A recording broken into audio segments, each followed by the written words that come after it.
All right, so you're looking at making a move to right here in Tacoma in 2024. Now, I've got to tell you, there are plenty of videos out there that tell you all the amazing things that go on living here in Pierce County, in Tacoma specifically, and I've definitely made a ton of them. But in this video, I kind of want to change things up a little bit, and I want to talk to you about some things that make it not as fun to live in Tacoma.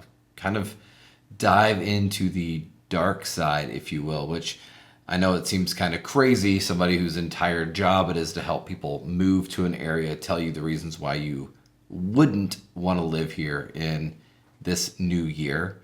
But I think having a perspective that shows the good and the bad is super important.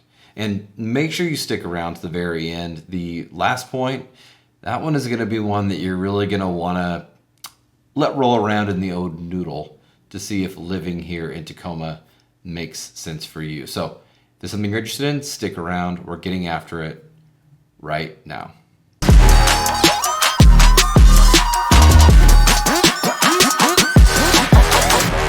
Hey, my name is Austin. Chris, myself, and our team, we're getting phone calls, texts, and emails every day from people just like you looking to make their move out to Tacoma, and we absolutely love it. So whether you're looking at making a move here in the next 3 days or 3 months, shoot us a phone call, text, or an email so we can help you make that smooth move out here to Tacoma. And if you want to know everything going on right here in our local market, just hit that little subscribe button and ding the bell so you never miss a video. All right, number one, the first thing we talk about is something that's kind of going away, but I still encounter it occasionally when I'm down on Point Ruston with my wife, and it kind of annoys me personally. So let's talk about it. It's called the Tacoma aroma. Now, this name, this aroma of Tacoma, kind of surfaced about in a civic chant back in 1901. But since the 1940s, the Tacoma aroma has been something that residents here have had to deal with. It's been just part of dealing with a huge amount of timber production, and more specifically the West Rock paper mill, which has now closed. And in the 80s, they made some major changes involving sewage and things that really decreased this smell. But before that, from like 1930 something to the mid 1980s, the entire city of Tacoma actually smelled pretty putrid and awful. I don't know about you, but smells are a huge thing for me. Like, I love smells, so having a bad smell is something that I just can't stand. Now, anymore today, with the paper mill closing in late 2023, there have still been, sightings of steam coming out of it. And so you kind of, if you're in that Tacoma Tide Flats area over by the port, or if you're walking along Point Ruston, it can occasionally just smell a little off, like a little different. And I really don't like it. Like, the view is so beautiful between the mountains and all of the water that if I get hit with some nasty ass smell, it completely ruins the experience. Now, what I do expect is I expect to see this basically completely go away here in the next year. But right now it still hits me. And if you talk to anyone who's ever lived in Tacoma or lives in Tacoma, the Tacoma aroma is something that I just don't think you can deny. Now, what else is an issue with this? Well, with the paper mill closing, there is also now this huge amount of water that is no longer being used. It was actually Tacoma's biggest user of water. It used like 16 million gallons a day. And so this honestly kind of helped keep the water bills down. And now with chlorinated water kind of sitting in the pipes longer, Tacoma itself is having to spend more time and more energy this year on making sure drinking water stays clean, stays, tasting good. So we not only are dealing with the remnants of this smell still in 2024, but I expect to see the water bills in Tacoma increase. There's already been an approval for a 4% increase, which who needs their damn bills to go up anymore? And they're also looking at another increase of 5% on your water bill to offset the cost of the paper mill closing. So I don't know, what do you think? Would you pay a little bit more for your water bill than to have this nasty smell all over town? I think I would. Next, there is definitely a lack of nightlife in Tacoma, especially being situated closer to cities like Bellevue and Seattle. There just isn't a whole lot to do once, the lights go down. Of course, there are bars.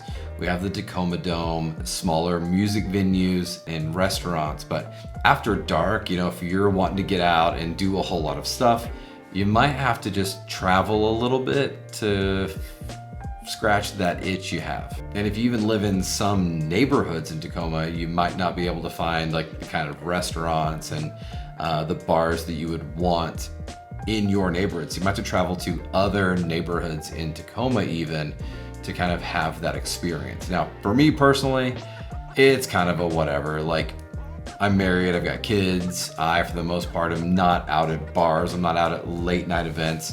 I'm really looking more at like your day-to-day things to do with the family.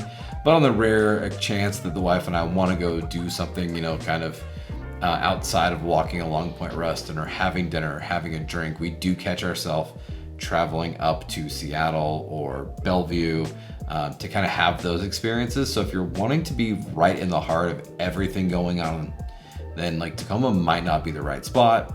On the other hand, if you're like me, while the limited nightlife might not be my favorite thing, it actually does make, it kind of fits what we're looking for. Next, something that really annoys me personally, it's probably my number one, and if you watch any of my videos, like you already know this, it's traffic. Like, I come from Missouri. I'm not very well built for city traffic. I know people from LA are like, oh, you should see it out here, or Boston, oh, you should see it out here.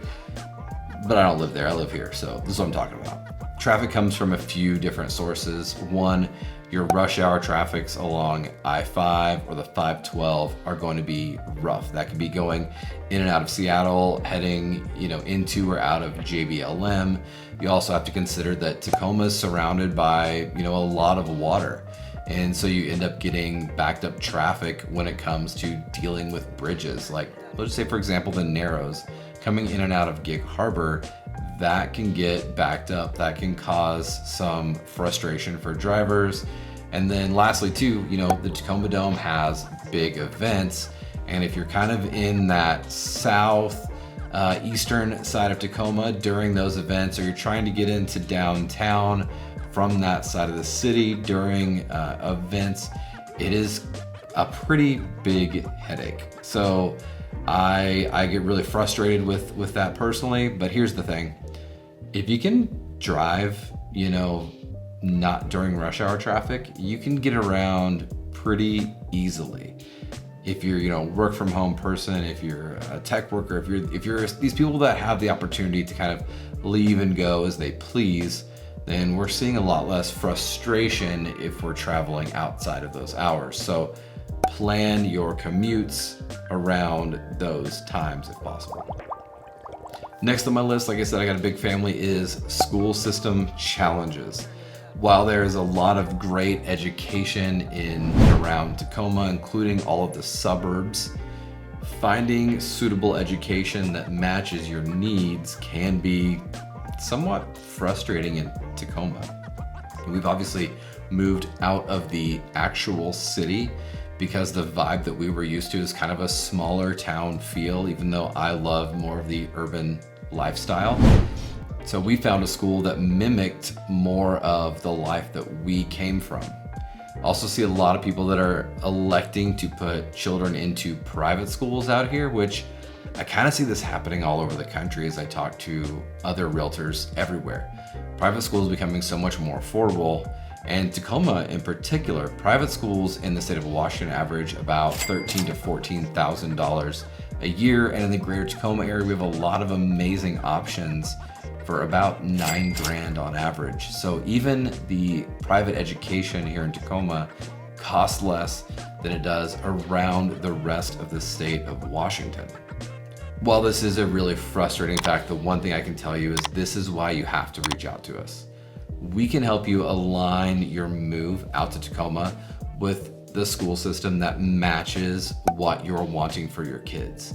We know the school boards, we know how they operate, we know what they excel in, and we know those little niche schools that can really propel your kids forward. So if you haven't already, go ahead and go to that pinned comment and set up your Zoom call with us. I think for a lot of people also coming into Tacoma this year, I think the cost of living is going to be a sticking point for most folks. Well, while you do your internet research on the internet, you're gonna find the average price for a home in Tacoma is like $450. The reality is, we see most people spend between $600 and $750 to buy a house here in Tacoma. Those $450, $500s, they definitely exist, but some of those more premier neighborhoods that people reach out to us about, they do cost more money. So, you're gonna have the cost of housing, not to mention fuel here is quite a bit more expensive. Back in Missouri right now, I think it's roughly like $3 a gallon. Here it's right at about $4. So it's more expensive as far as gas goes. Now, that doesn't even begin to touch gas when you head up north into King County and you look at the greater Seattle area. Prices up there are wild. Like, I will do everything I can to try to fill up the car here in the Tacoma area before I travel up north and make it back without needing gas. Driving the Challenger makes it a little rougher to get done, but we try our best. Costco is an amazing place to get your fuel. That is the one spot that I hit up, as well as a gas station by the EQC casino. Also, outside of gas, then you look at your utilities. Now those for me are a little bit lower. We were used to racking up really high utilities when it's really hot or really cold. With the climate being so temperate, your utilities aren't bad, but it's like the little daily things that you don't think about are what really hit you when it comes to your cost of living here. Like eating out. We drove through McDonald's the other day and showed everybody a snack because there was nothing else around, and I do not prefer McDonald's. I don't even like it. But first, to get a snack, it was like $50. To go out to dinner the other night at the Old Spaghetti Factory for our family, it was a little over $220. Things like kids sports. Back in the Midwest, we would go sign my kid up for football. He would get his pads, he would go and play, great time. Out here, to get signed up, it was about $1,000 total by the time we paid our sign-up fees, by the time he got his helmet, by the time he rented his pads, all that stuff. So you really do get hit a lot with things that you might not expect to be super expensive. Registering your car, we just had a couple move from Texas out here, and their biggest complaint to the date is how expensive it was to register their vehicle in Washington. I think they spent around $400 to get the tabs on their car for a couple of years, which just seems crazy coming from a state that did it for $35. So again, take a look at the cost of living next to other West Coast cities. Tacoma is super affordable, but depending on where you're coming from, that could be something that hits you very, very hard. In the winter, they don't clean up trash. It's wild. This is like the most beautiful place in the entire country. But if you drive down the highway sometimes, it looks like a freaking third world country. Like someone just driving on the road, took a knife and just sliced open a trash bag and let it fly. And it will sit there for a couple of months. I get it, it's raining, it's awful out.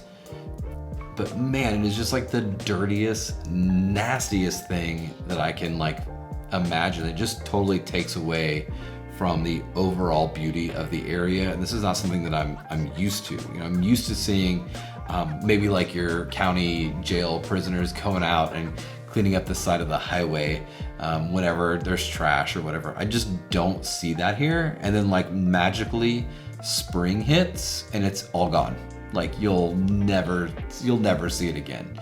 But for now, especially the beginning of this new year, one of the things that really is frustrating me, and it's embarrassing, frankly, is the amount of trash on the side of the roads and how our local government chooses to handle that area. Tacoma does have community cleanup days, and those are fantastic. They do an incredible job when those happen. You can get on the Tacoma, city website, look those up. They have some really cool photos on Instagram of where they're going through and they're, cleaning it up, and you can see the befores and afters. And I really do appreciate the amount of community involvement. Like, that is one thing about Tacoma that I think is unparalleled. People here care so much about their area that they are willing to give their time and sacrifice their weekends and their nights to help create a more beautiful community. But man, I tell you what, you drive down like the 410 out by Bonnie Lake, I get hella frustrated. All right, and the last one, this one's actually pretty heavy, that's why I said to stick around to the very end, is I'm gonna say there is a inconsistent movement of public services. I'm not blaming the firefighters, the police officers. In fact, I was a firefighter and a medic for a long time. So that's not the message I'm trying to share with you here. What I'm saying is, for example, I had my car broken into, had my drone and a few pieces of equipment stolen, and it was basically a phone call of, hey, look, we can't do anything about it. Like, we're not coming. If you get in a wreck on the highway, it's like, change information and like go about your day. With the West Coast in general kind of decreasing law enforcement, cutting back expenses when it comes to public service, you're just not getting the response necessarily that you would get, I think, in other parts of the country. Crime in and of itself is higher than the national average. I mean, we're not Detroit by any means. But when I'm talking about crime, I don't necessarily mean like violent crime, like murders and assaults. It's a lot of it is like the rest of the West Coast, it's poverty crimes. So we see things like car break-ins or motorcycles getting stolen, or those types of issues, like crimes of poverty are on the rise. And when you couple that with decreased budgets for the police departments and the fire services and EMS, you're just not going to see the same response. So it's almost like the things that public service has to put a priority on, which is like your violent crimes, really, really scary things. What we're needing is help with these lower class, kind of sillier crime, these poverty crimes in essence. And we're just not able to get it. So as always, this is what I'm gonna tell you. Now, again, while a lot of this stuff is not fun, while a lot of this stuff is scary, living in Tacoma has been a huge move for our family. It's been a big blessing. We have grown a lot out here. We've grown together. We do more. We're outside more. We're involved in the community more. We're involved in taking care of our community more. And, hell, I've even lost like 40 pounds since being here. It's just an amazing place to live, but there are downsides. So let's do this. If you're having questions on whether this is right for you or not, like, start early. Reach out to us. Let's build that game plan out. Let's find out if this move actually makes sense or not. And until next time, I cannot wait till you're out here so we can show you.